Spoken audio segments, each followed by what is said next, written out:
Assalamualaikum warahmatullahi wabarakatuh. Selamat datang kembali teman-teman di channel Manusia Setengah C Kuadrat. Oke, jadi di sini kita coba ini ya, singkat nih, singkat aja. Jadi how to connect from MySQL into Python ya. Kalau di sini aku pakainya Jupyter Notebook. Nah, jadi ini gampang sih sebenarnya. Jadi teman-teman ada beberapa pilihan library atau modul. Nanti tinggal teman-teman pilih aja yang lebih enak yang mana. Dan mungkin di luar ini masih ada beberapa atau banyak modul lain ya. Jadi bisa dipilih aja yang mau di sini atau teman-teman cari yang lain juga boleh.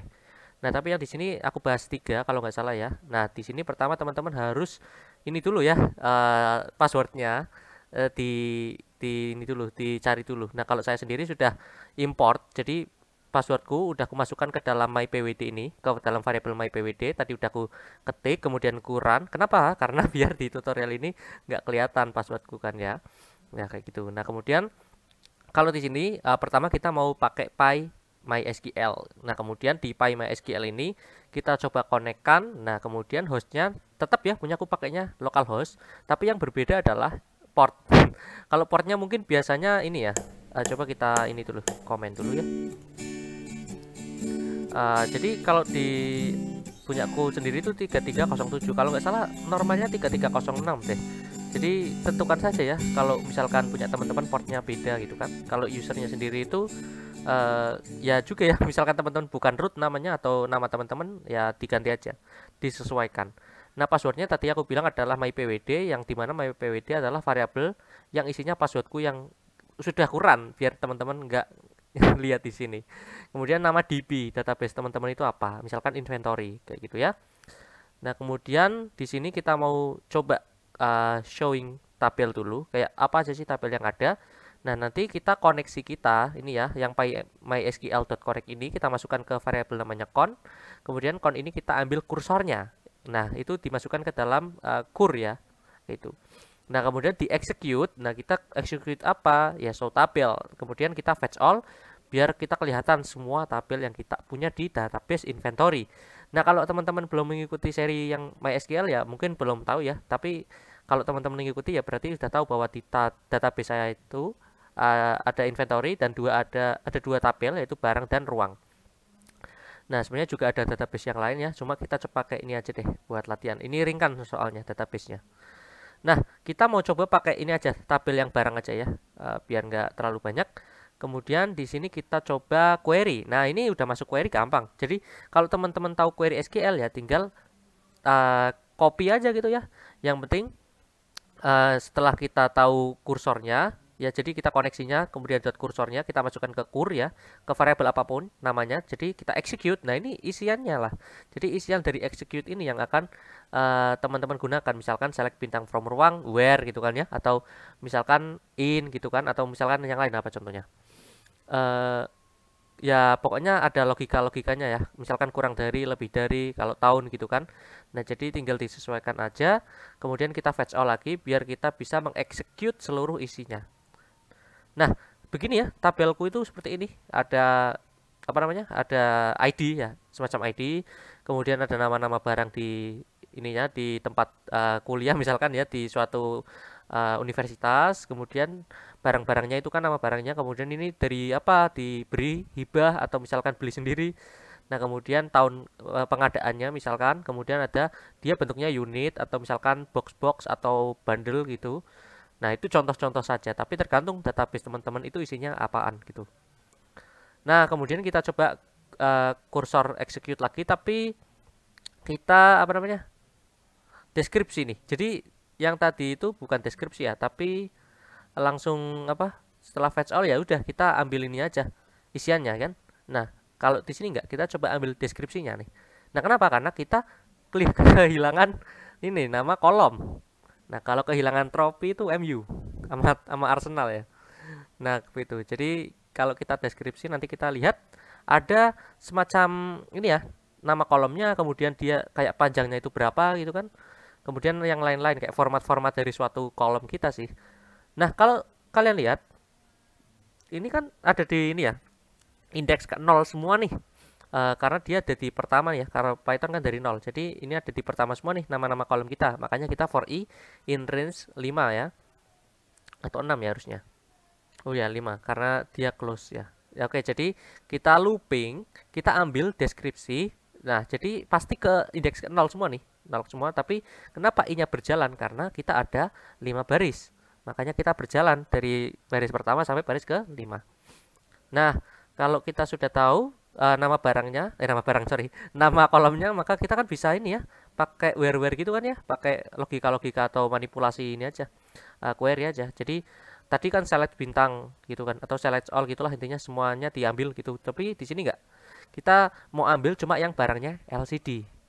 Nah, makanya dengan tahu nama kolom kita kan bisa diubah-ubah banyak sekali nih query-nya. Oh ya, kemudian ini kalau kita mau where biasanya kan ada yang namanya string ya. Jadi biar nggak error, ini yang pertama double petik yang di dalam where-nya misalkan satu petik, atau kebalikannya itu juga bisa. Jadi biar nggak sama semua, biar nggak error. Kalau petik dua semua ya nanti error. Coba kita jalankan. Nah, di tabel kita itu ada 2 LCD. Nah, makanya outputnya cuma 2. Kalau fetch one, ini ya fetch one, berarti kita akan menampilkan yang pertama aja nih. Ini kan fetch all. Nih sorry, fetch all. Ini fetch one. Nah, akan keluar satu aja nih. Nah, yang tahun 2008 tok kan. Kemudian ini juga si nama barangnya kita nggak langsung hardcode di sini, tapi kita define di sebuah variabel juga bisa. Nah, kayak gitu ya. Ini diganti dengan my id, di mana my id-nya adalah LCD kayak gitu. Jadi bisa fetch one, fetch all, bisa kita langsung tulis query-nya complete, bisa kita masukkan ke variabel terlebih dahulu. Kalau adding row, nah kalau kita mau menambahkan ini ya, row baris-baris. Nah, kemudian kita perlu define value-nya. Misalkan tadi kita punya ID, nama barangnya, pemberian dari siapa, kemudian tahun berapa, jenisnya, satuannya apa. Coba kita kasih ID asal aja kali ya.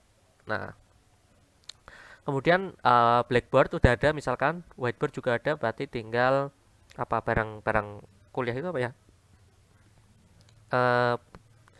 Apa ya ceritanya ya? Pensil gitu aja lah ya. Pensil, dia dihibah. Kemudian tahun 2021 bentuknya bundle gitu aja kali ya. Biar beda dikit. Nah, udah tinggal di execute, insert into barang. Ini barang itu berarti nama ini ya, nama tabel. Value, ini kita value-nya ada 5 karena kita punya 5 kolom. Nah, kemudian value-value-nya disebutkan semua. Kemudian di commit, ya udah kita akan masuk ke dalam ini. Oh, data tulong. Oh, ini ada aturannya ya, nggak boleh ya. Ada apa nih? Oh, satuannya. Berarti ada batasannya ya, nggak boleh bundle ya. Ini bundle itu berapa karakter sih? 3, 4, 5, 6. Mungkin ya unit aja lah ya, unit. Coba. Oke. Udah. Oke ya. Kemudian berarti kita coba select bintang lagi, kita lihat semuanya. Nah, ini udah ada pensil nih, nyelip di sini nih. Nah, kayak gitu. Oke. Misalkan teman-teman udah puas nih. Oke lah, kita udah adding row, udah manipulasi gitu ya, atau sudahlah, cukup, kita nggak usah main di query, kita mau ke data frame, kita mau ke pandas. Ya, ini aja ya, tinggal pakai pandas. Kemudian dia bisa read SQL. Nah, kita tuliskan query kita, lalu koneksinya. Nah, koneksi kita kan tadi con ya, yang paling atas itu loh, yang ada connect.py_mysql gitu-gitu nih, yang atas nih. Nah, malah kebalik nih, py_mysql.connect gitu ya. Jadi itu koneksinya sama query-nya apa. Nah, berarti nanti tinggal kita masukkan ke df misalkan kayak gitu. Nah, jadilah tadinya bentuk query, tadinya bentuk tuple ya kalau nggak salah ya, tuple. Nah, ini tuple. Nah, sekarang jadi data frame. Nah, kalau udah data frame ya berarti kita nggak pakai query lagi, kita udah pakai script Python kedepannya gitu kan. Nah, yang kedua kita bisa misalkan pakai mysql.connector, sama ya, define aja host kita di localhost, misalkan portnya di mana, tentukan ya, misalkan teman-teman defaultnya 3306, ya ikuti aja, jangan ikuti saya 3307 nanti error. Kemudian usernya juga sama, pwd-nya inventory, ini database saya. Jadi ini adalah sesuatu yang teman-teman ubah-ubah karena kan formatnya beda pasti. Kemudian sama ya, ambil kursornya, kemudian kita execute, kemudian fetch all, keluar, masukkan ke dalam data frame gitu kan. Nah, sama, cuma di sini nggak ada nama kolomnya ya, karena kita langsung fetch all ya kalau nggak salah ya. Oh, karena kita pd.dataframe bukan di read SQL ya. seperti itu. Nah ini read SQL, ini PD data frame. Ya itu bedanya. Cuma ya sebenarnya tinggal dikasih aja ya, kasih column name dengan cara tadi kita kan sudah ngambil di atas sendiri itu di looping tadi kan nama-nama kolomnya. Ya udah ditempel aja sebenarnya. Nah kemudian kita pakai SQL Alchemy, ini juga lumayan terkenal nih sebenarnya. Nanti kalian bisa explore lebih lanjut. Nah kalau di SQL Alchemy ini nanti kita importnya Grid Engine. Nah kita tentu saja define dulu ya. Di sini ada MySQL dan PyMySQL. Ini root ini ya, berarti ini ada aturannya nih yang saya komen. Ini adalah MySQL username kalian di SQL. Kemudian passwordnya ini udah aku masukin ke variabel mypwd. Kemudian kok mypwd, mypwd. Kemudian juga ada SQL hostnya, ini localhost. Nah karena kebetulan saya portnya nggak umum, jadi saya kasih titik 2 kemudian port saya. Kemudian inventory itu database kayak biasa. Kemudian create engine. Nah create engine itu kita masukkan variabel yang ini semua ya, yang namanya di sini kan db connection str gitu ya. Kemudian kalau udah ya udah kita tinggal pd.read.sql, query-nya apa, koneksinya pakai yang ini gitu, pakai yang db connection. Udah deh, nanti kita masuk ke data frame. Nih cukup memakan waktu ya, kayak gini sama ya, hasilnya sama semua. Oke mungkin itu saja, semoga bisa bermanfaat. Kalau ada request mungkin bisa bilang aja, tapi kadang ya ini ya saya belum sempat seperti itu ya, semoga bisa. Oke, see you next time. Assalamualaikum warahmatullahi wabarakatuh.